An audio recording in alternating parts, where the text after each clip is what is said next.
Hello everyone, তোমরা সবাই কেমন আছো? আজ ছিল পৌষ সংক্রান্তি। তোমাদেরকে সবাইকে পৌষ সংক্রান্তির শুভেচ্ছা। তাই বেরিয়ে পড়েছে এখন পুজো দিতে যাব বলে। এমনি পৌষ সংক্রান্তি উপলক্ষে পুজো দেওয়া হবে, তাছাড়া আমার মেয়ের নামেও পুজো দেওয়া হবে।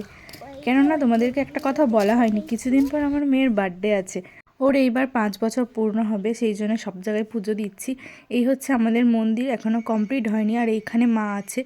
আর এটা হচ্ছে আমার মেয়ের স্কুল। ও তো নিজের স্কুল দেখতে পেয়ে এখন ছুটি আছে, ওর জন্য একটু লাফিয়ে নিচ্ছে। তারপরে আমি ওখান থেকে পুজো দিয়ে এসে বাড়ির পুজোটাও কমপ্লিট করে নিলাম এখানে,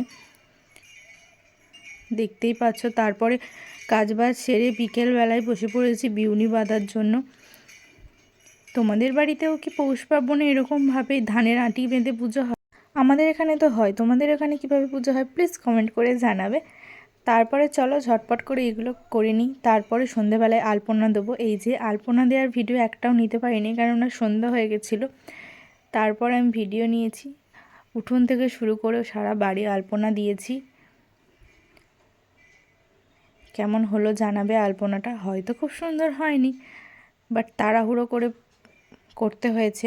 প্রচুর কাজ থাকে এই পুজোতে আমাদের বাড়িতে। আজকের দিনে তো পিঠে খেতেই হবে, তাই এরপর পিঠে বানাতে শুরু করব।